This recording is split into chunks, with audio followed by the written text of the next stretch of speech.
హైదరాబాద్ను మరోసారి వర్షం ముంచెత్తింది. నగరంలోని పలు ప్రాంతాల్లో భారీ వర్షం కురుస్తుంది.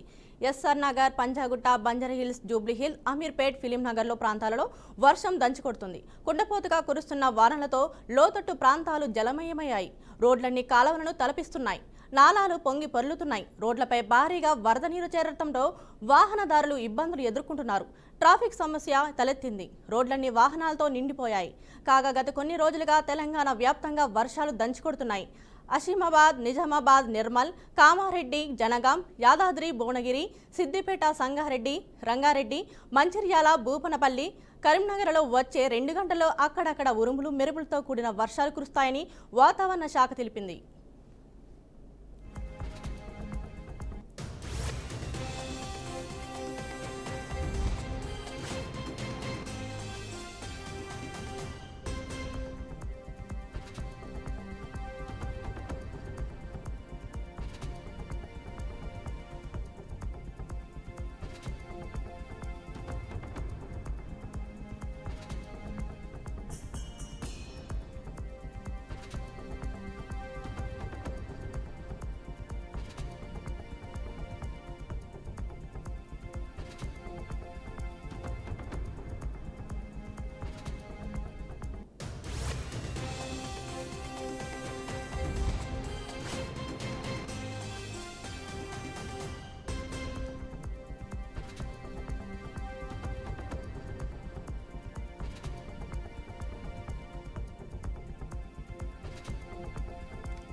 దీనిపై మరింత సమాచారాన్ని బీహార్కి అవుట్పుట్ ఎడిటర్ వెంకట్ అందిస్తారు.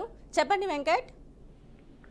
తెలంగాణ వ్యాప్తంగా వర్షాలు తీవ్రంగా కురుస్తున్న పరిస్థితి కనిపిస్తుంది. ముఖ్యంగా హైదరాబాద్ లో వీటి తీవ్రత చాలా ఎక్కువగా ఉంది. Panjagutta, Lakdi కపూల్, Banjara Hills, Jubilee hills, Kukatpally, LB Nagar, Hayath Nagar ఇలా మొత్తం కంప్లీట్ గా ఒక బెల్ట్ మొత్తం కూడా వాటర్ లాగింగ్ ఏర్పడిన పరిస్థితి కనిపిస్తుంది. అంటే కొండపోతుగా వర్షం కురవడం వల్ల ఎక్కడ పడితే అక్కడ వాటర్ లాగింగ్ జరిగిన పరిస్థితి. సో రోడ్ల మీద భారీగా లోతట్టు ప్రాంతాలు ఏవైతే ఉంటాయో వాటి దగ్గర బాగా నీరంతా జలమయం అయిపోయింది. పర్టికులర్ గా మెయిన్ రోడ్లు, ప్రధాన రహదారులు ఏదైతే ఉన్నాయో ఆ రహదారులలో ఎక్కడైతే వాటర్ లాగింగ్ జరిగిందో అక్కడ ట్రాఫిక్ కూడా చాలా ఇబ్బంది పడిన పరిస్థితి కనిపిస్తుంది. అంటే స్లో పేస్ లో ట్రాఫిక్ నడుస్తూ ఉంది. మ్యాన్ హోల్స్ పొంగిపోతున్న పరిస్థితి కనిపిస్తూ ఉంది. అన్ని విధాలు అంటే డ్రైనేజీ బయటకు వస్తున్న పరిస్థితి. అంటే జనరల్ గా వర్షం ఎక్కువ కూర్చున్నప్పుడు ఆ కొండపోత ఎఫెక్ట్ కి మనకి మ్యాన్ హోల్స్ కావచ్చు, డ్రైనేజీలు కావచ్చు, ఇవన్నీ కూడా పొంగిపోతున్న పరిస్థితి కనిపిస్తుంది. సో వర్షం యొక్క ఇంటెన్సిటీ, ఆ వరద ఫ్లడ్ యొక్క ఇంటెన్సిటీ దృష్టిలో పెట్టుకుని ఇప్పటికే హైదరాబాద్ జిహెచ్ఎంసీ అధికారులు ఆయా ప్రాంతాల్లో ఎక్కడైతే ఇంపాక్ట్ ఎక్కువ ఉందో ఆయా ప్రాంతాలకు వెళ్లి సహాయచర్యలు చేయబోతున్న పరిస్థితి కనిపిస్తుంది. చాలా ప్రాంతాల్లో పర్టికులర్ గా హైదరాబాద్ మహానగరంలోని చాలా కీలక ప్రాంతాల్లో వర్ష ఎఫెక్ట్ చాలా, అంటే ఒక ప్రాంతంలో ఆల్మోస్ట్ ఒక మనిషికి నడుంపై లోతులు, లేదంటే వెహికల్స్ కి ఆల్మోస్ట్ సగం వెహికల్స్ మునిగిపోతున్న పరిస్థితి. ఇట్లా ఈ విధంగా ఆయా ప్రాంతాల్లో కొంత ఇంపాక్ట్, వర్షం ఎఫెక్ట్ అయితే స్పష్టంగా కనిపిస్తుంది. ఇది హైదరాబాద్ విషయానికి వచ్చినట్లయితే ఈ స్థాయిలో ఉంది. దాని తగ్గట్టుగానే ఏదైతే ఇంపాక్ట్ఫుల్ ప్రభావం ఎక్కువ ఉందో ఆ ప్రాంతాల్లో ఇప్పటికే వాటర్ పంప్ అవుట్ చేయడం, డ్రైన్ అవుట్ చేస్తున్న పరిస్థితి కనిపిస్తుంది. ఎందుకంటే ప్రస్తుతం ఎక్కువ మంది సిబ్బంది కూడా జిహెచ్ఎంసీ కావచ్చు, లేదా హైదరాబాద్ కావచ్చు, వీళ్ళంతా కూడా అందులో భాగమే కాబట్టి వాటిని డ్రైన్ అవుట్ చేయడానికి అన్ని ప్రయత్నాలు చేస్తున్న పరిస్థితి ఉంది. అదేవిధంగా ఇక తెలంగాణ ప్రాంతం మొత్తం చూస్తున్నారు. తెలంగాణ ప్రాంతంలో కొన్ని జిల్లాల్లో హైదరాబాద్ లో కొండపోత ఏ విధంగా కురిసి కొంత ప్రభావాన్ని ఏ విధంగా మన టీబీఆర్కి న్యూస్ స్క్రీన్ మీద చూస్తూ ఉన్నాను. At the same time Telangana వ్యాప్తంగా కొన్ని జిల్లాల్లో జనగాం కావచ్చు, యాదాద్రి కావచ్చు, భువనగిరి కావచ్చు, సిద్దిపేట కావచ్చు, ఇట్లా కొన్ని జిల్లాలు రంగారెడ్డి, సంగారెడ్డి, కొన్ని మల్కాజ్గిరి, కొన్ని మేడ్చల్ ఇలాంటి జిల్లాల్లో ఎఫెక్ట్ అయితే ఇంపాక్ట్ఫుల్ కనిపిస్తుంది. అంటే కుండపోతగా కురటం వల్ల ఆయా ప్రాంతాల్లో ఎక్కడైతే లోతట్టు ప్రాంతాలు ఉంటాయో అవి మొత్తం కూడా జలమైన పరిస్థితి. అట్ ది సేమ్ టైం ఏదైతే మనకి డ్రైనేజీలు కావచ్చు, చెరువులు కావచ్చు, కొన్ని ఎఫెక్ట్ కూడా, అంటే అలుగుల ద్వారా బయటికి రావడం కానీ, ఇళ్లలోకి పోవడం కానీ, నీళ్లు బాగా పెద్ద ఎత్తున ఇళ్లలోకి పోవడం కానీ, అక్కడ పరిస్థితి అయితే కొంచెం ఇంటెన్స్ ఎక్కువగా ఉంది. సో జనరల్ గా ఈ సీజన్ లో మనకి రెయినీ ఎఫెక్ట్ ఉంటుంది. బట్ ఈసారి గత కొన్ని రోజులు మనం చూసినట్లయితే గత కొన్ని రోజులుగా ఈ వర్ష ప్రభావం చూస్తే ఒక ఎత్తు, పర్టికులర్ ఈ రోజు కూర్చున్నటువంటి ప్రభావం మరో ఎత్తుగా మనం భావించాల్సిన అవసరం ఉంటుంది. ఎందుకంటే ఆ స్థాయిలో మనకి వర్షం ఎఫెక్ట్ అయితే స్పష్టంగా కనిపిస్తోంది. ఇక ఎక్కడైతే జనరల్ గా మనకి ఈ వర్షం ఎక్కువ పోయినప్పుడు ఫ్లడ్ వాటర్ అనేది ఎక్కువగా వస్తున్న నేపథ్యంలో ఆ మ్యాన్ హోల్స్ వాటిని తెరుచుకొని ఉండటం కానీ అక్కడ జనాలు పొరపాటున పడి మిస్ అవడం కానీ చనిపోవడం కానీ జరుగుతున్న పరిస్థితి నేపథ్యంలో దీని మీద స్పెషల్ కేర్ ఇంట్రెస్ట్ పెట్టారు. ఇప్పటికే ముఖ్యమంత్రి రేవంత్ రెడ్డి ఆ మేరకు ఆదేశాలు కూడా జీహెచ్ఎం అధికారులకి అదేవిధంగా హైదరాబాద్ ఇంకెవరైతే కలిసి వచ్చే సిబ్బంది వాటర్ వర్క్ సిబ్బంది కావచ్చు వీళ్ళందరినీ కూడా కలిసికట్టుగా తీసుకొని అటువంటి మరణాలు ఏమి సంభవించకుండా ప్రత్యేక చర్యలు తీసుకోవాల్సిన అవసరం ఉందని ఇప్పటికే ఆదేశించడం జరిగింది. జీహెచ్ఎంసీ మేయర్ ఎవరైతే ఉన్నారో మేయర్ ఎవరైతే విజయలక్ష్మి ఆమె పర్టికులర్ గా వీటి మీద ఫోకస్డ్ గా ఉన్నట్టు కూడా తెలుస్తుంది. అంటే ఓవరాల్ గా ఇంటెన్సిటీ తగ్గించడం కోసం దాని ఎఫెక్ట్ దానివల్ల జరిగేటువంటి దానివల్ల జరిగేటువంటి పర్యావసనాలు ఏవైతే ఉంటాయో వాటిని తగ్గించేందుకైతే అన్ని విధాల అధికార యంత్రాంగం పనిచేస్తున్నట్టుగా మనకి అర్థమవుతుంది. చాలా ప్రాంతాల్లో అయితే వర్షం యొక్క తీవ్రత ఫ్లడెడ్ గా ఉండటం కనిపిస్తుంది.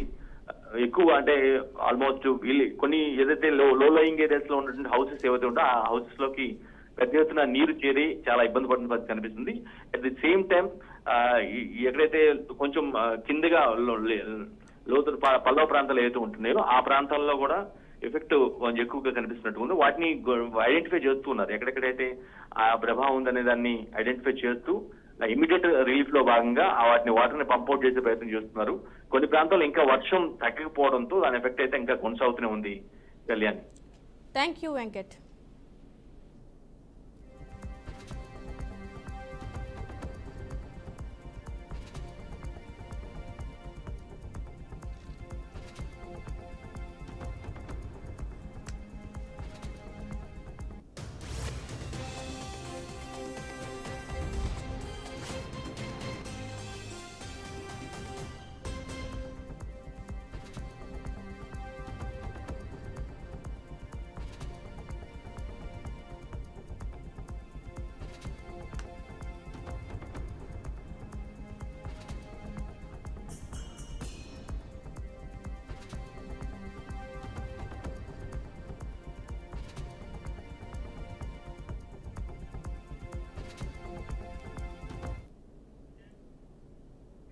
మనబడి మన భవిష్యత్తు కార్యక్రమం కింద విద్యార్థుల సంఖ్య ఆధారంగా ఉపాధ్యాయుల నియామకం గదుల నిర్మాణం చేపడుతున్నామని మంత్రి నారా లోకేష్ తెలిపారు. ప్రాథమిక పాఠశాలను ప్రాథమికోన్నత పాఠశాలలో విలీనం అంశంపై శాసనసభలో ఎమ్మెల్యే చదలవాడ అరవిందబాబు అడిగిన ప్రశ్నకు ఆయన సమాధానమిచ్చారు. పాదయాత్ర సందర్భంగా ఉపాధ్యాయులు పలు సమస్యలను నా దృష్టికి తీసుకొచ్చారు. ఒక తరగతికి ఒక ఉపాధ్యాయుడు ఉండాలనేది నా లక్ష్యం. పాఠశాల భవనాల నిర్మాణం కోసం దాతల సహకారం కోరుతున్నాం. భవనాలపై దాతల పేర్లు ఉండేలా చూస్తాం. ప్రభుత్వ పాఠశాలల్లో మంచి ఫలితాలు రావాలనేదే మా ఉద్దేశం. అన్ని ప్రభుత్వ బడుల్లో సీట్ల నుండి నో అడ్మిషన్ బోర్డులు పెట్టాలనేదే నా లక్ష్యం. ప్రస్తుతం రాష్ట్రంలో సుమారు 100 బడుల్లో అలాంటి పరిస్థితి ఉందని మంత్రి లోకేష్ తెలిపారు. ఒకటి ఏజ్డ్ రీడర్స్, ఒకటి టెక్నాలజీ కావాల్సిన డిజిటల్ యాక్సెస్ ఏర్పాటు చేయడానికి కేవలం పుస్తకాలతో పాటు అదొక ప్లేస్ ఆఫ్ కాంగ్రిగేషన్, కమ్యూనిటీ కలిసి అందరూ కులం మతం ప్రాంతం అతీతంగా అందరూ వచ్చి కూర్చుని ఒక యాక్టివిటీ కూడా చేసుకునేటట్టు మేము ఆ సెంటర్ని రూపొందిస్తామని గౌరవ సభ్యులకి నేను తెలియజేస్తున్నాను అధ్యక్ష. ఇది కూడా ఒక స్కెడ్యూల్ ప్రకారం చేస్తాం. ఆ ప్లాన్స్ అని సంబంధించిన ఎమ్మెల్యేలకి ఎంపీలు కూడా మేము షేర్ చేస్తాం. మీరు మీ సూచనలు కూడా ఇవ్వాలని గౌరవ సభ్యులందరూ కూడా నేను తెలియజేస్తున్నాను అధ్యక్ష. మండలి బుద్ధప్రసాద్ గారు చెప్పినట్లు ఇది చాలా కీలకమైన అంశం. మేము చాలా సీరియస్గా తీసుకుంటాం. ఇది తీసుకుని మేము డెలివర్ చేస్తాం. మీరు అన్నట్టు పిల్లల్లో ఈ పుస్తకాలు చదవాలనే అలవాటు రావాలి. చిన్న వయసులోనే అలవాటు అవుతే ఈ ఫోన్లకి అన్నిటికీ కొంతవరకు దూరంగా ఉంటారు. ఆపేస్తారని నేను కొంతవరకైనా దూరంగా ఉంటారని బలంగా నమ్ముతున్నాను. అది మా ఇంట్లోనే మేము పాటిస్తున్నాం. దానివల్ల ఎంత మార్పు వచ్చిందో దేవాంశం నేనే చూశాను స్వయంగా. ఇది ఒక ప్యాషన్ సబ్జెక్ట్ నాకు. తప్పనిసరిగా మేము సీరియస్గా తీసుకుంటాం. రాబోయే 6 నెలల్లో ఈ లైబ్రరీస్లో మార్పు అనేది మీరు చూస్తారు. మంగళగిరి నియోజకవర్గంలో ఒక మోడల్ లైబ్రరీ, ఎందుకంటే నేను కూడా అన్ని 175 నియోజకవర్గాల్లో ఒక మోడల్ లైబ్రరీ కూడా ఉండాలని ఒక నిర్ణయం తీసుకున్నాం. దానికి ఎలా ఉంటే బాగుంటుంది అనేది మంగళగిరిలో మేము ఆల్రెడీ ఏర్పాటు చేస్తాం. హైదరాబాద్ హైడ్రా కమిషనర్ రంగనాథ్ గాజుల రామారంలోని కూల్చివేతపై సమావేశం నిర్వహించారు. వరదల ప్రభావంతో పేద ప్రజలు ఎక్కువగా నష్టపోతున్నారని హైడ్రా కమిషనర్ అన్నారు. వరదలను అరికెట్టేందుకు హైడ్రా ప్రయత్నం చేస్తుందని, వరదలు నివారించాలంటే నాలాల విస్తరణ పెంచాలన్నారు. నగరంలో ఎక్కువగా వర్షపాతం నమోదవుతుండటంతో చెరువులను కాపాడడానికి హైడ్రా చర్యలు చేపట్టిందని స్పష్టం చేశారు. వర్షాల ప్రభావంతో లోతట్టు ప్రాంతాల ప్రజలు ఇబ్బందులు ఎదుర్కొంటున్నారని, వారికి అందుబాటులో మాన్సూన్ ఎమర్జెన్సీ టీంలను ఏర్పాటు చేశామని, ప్రస్తుతం నగరమంతటా 150 మాన్సూన్ ఎమర్జెన్సీ టీమ్స్ ఉన్నాయని హైడ్రా కమిషనర్ రంగనాథ్ తెలిపారు.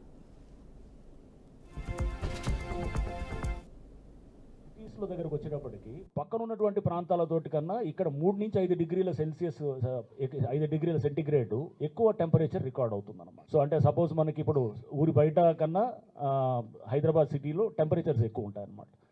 ఈ టెంపరేచర్స్ ఎక్కువ ఉండటంతో కూడా మనకి హీట్ ఐలాండ్ కాన్సెప్ట్లో న్యాచురల్గా మనకి ఏంటంటే మాన్సూన్ తోటి ఇప్పుడు వచ్చేటటువంటి ఏదైతే మాయిశ్చర్ ఉంటుందో ప్లస్ ఆ మాన్సూన్ మాయిశ్చరే కాకుండా నార్మల్గా లోకల్గా ఉన్నటువంటి మాయిశ్చర్ తోటి కూడా మనకి కన్వెక్టివ్ కరెంట్స్ అంటే దీంతో పైకి ఇది ఈ వాటర్ వేపర్ ఇదంతా పైకి వెళ్ళటం, ఈ కండెన్స్ అవ్వడానికి కావాల్సిన పొల్యూషన్ కూడా విపరీతంగా ఉండటంతో కావాల్సినటువంటి పొల్యూటన్స్ న్యూక్లియర్ లాగా అంటే అది దాని చుట్టూ వాటర్ డ్రాప్స్ అది మాయిశ్చర్ ఫామ్ అవ్వటం, ఇది క్లౌడ్ మళ్ళీ అక్కడే పట్టడం అనేది అంటే హైదరాబాద్ సిటీ లాగా అన్ని సిటీస్లో కూడా ఈ హీట్ ఐలాండ్ కాన్సెప్ట్ తోటి ముందు కూడా మనకి ఎక్కువ వర్షపాతం రూరల్ ఏరియాస్ కన్నా ఎక్కువ రికార్డ్ అవ్వడానికి ఇక్కడ మనకి డేటా తోటి కానీ ఇదంతా కూడా తెలుస్తుంది.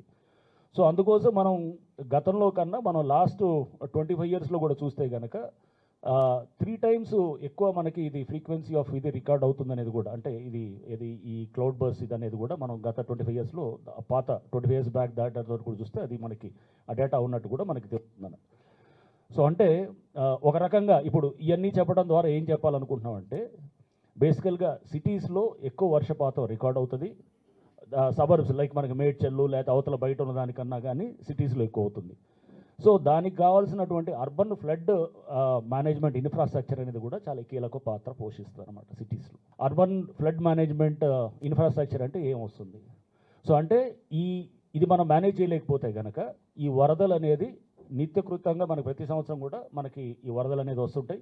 ఈ వరదల్లో నష్టపోయేది కూడా ప్రధానంగా పేద వర్గాలే నష్టపోతాయి. ఎందుకంటే న్యాచురల్గా వీళ్ళు లో లయింగ్ ఏరియాస్లో ఉంటాయి, లేకపోతే వాళ్ళు ఇల్లులు కట్టేటప్పుడు కూడా హైట్ లేపకుండా మామూలుగా మీరు చూస్తే కనుక ఎక్కువ ఖర్చు కాకుండా తక్కువలో ఉంటుంది. సో అన్నీ కూడా కాలనీస్ అన్నీ కూడా ముప్పుకుంటాయి. నెక్స్ట్ ఈ బస్తీలు కూడా లో లయింగ్ ఏరియాస్లో వాటిల్లో ఉండే వాళ్ళు ఉంటారు. అంటే ఈ వచ్చేటటువంటి ఈ ఫ్లడ్ దీంతో వచ్చే ఇక మీద వాటిల్లో పేద వర్గాలే నష్టపోతుంటారు. ఇప్పుడు మనం చూసిన ప్రతి చోట కూడా ఈ వర్షంలో వాళ్ళే ఎక్కువ నష్టపోయినట్టు కూడా కనబడుతుంది. హైదరాబాద్ గాజుల రామారంలోని హైడ్రా అధికారులు పేదల ఇల్లు కూల్చివేయడంపై జాగృతి పార్టీ అధ్యక్షురాలు కల్వకుంట్ల కవిత స్పందించారు. కోర్టు ఉత్తర్వులు అమలు చేయకుండా శని ఆదివారాల్లో కూల్చివేతలు ఏమిటని హైడ్రా అధికారులపై ఆగ్రహం వ్యక్తం చేశారు. పండగ పూట పేదల జీవితాల్లో చీకట్లు నింపడం ఈ ప్రభుత్వానికి అలవాటైందని అన్నారు. మీకు దమ్ముంటే అరికెపూడి గాంధీ కబ్జా చేసిన 12 ఎకరాల భూమిని స్వాధీనం చేసుకోండని హెచ్చరించారు. బాధితులకి కనీసం వారికి ముందస్తు సూచనలు ఇవ్వకుండా చిన్న పిల్లలను కూడా ఇంటి నుండి బయటకు పంపి రూములు కూల్చడం హేయమైన చర్య అని, బాధితులకు డబుల్ బెడ్రూమ్ ఇల్లు ఇచ్చాక పేదల రూములు స్వాధీనం చేసుకోవాలి, లేదంటే పేదల పక్షాన జాగృతి తరపున ఉద్యమిస్తారని కవిత అన్నారు.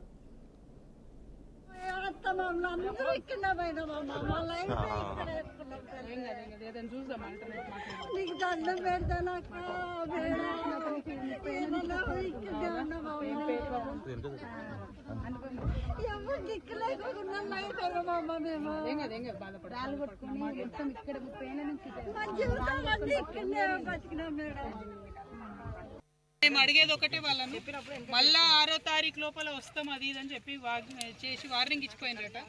నేనేమంటున్నా అంటే 6వ తారీఖు లోపల వచ్చి మళ్ళీ ఇల్లు గులగొట్టాలంటే 6వ తారీఖు లోపల మనకి డబుల్ బెడ్రూమ్లు ఇవ్వమని అడుగుతున్నాను. అంతేనా?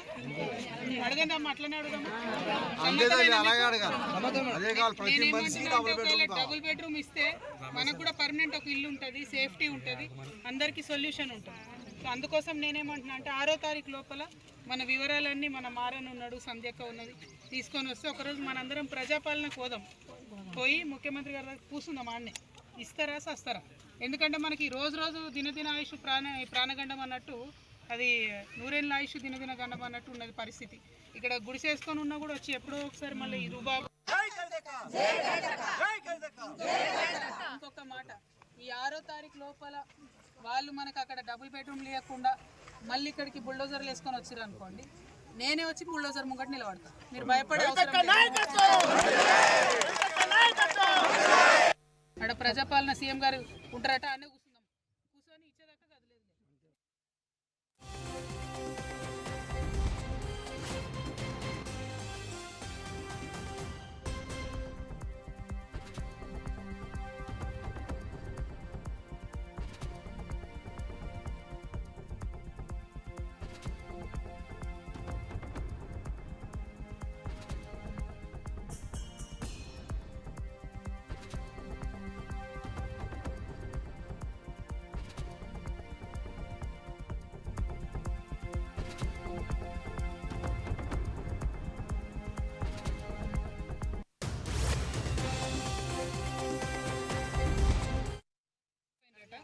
నేనేమంటున్నా అంటే 6వ తారీఖు లోపల వచ్చి మళ్ళీ ఇల్లు గులగొట్టాలంటే 6వ తారీఖు లోపల మనకి డబుల్ బెడ్రూమ్లు ఇవ్వమని అడుగుతున్నాను.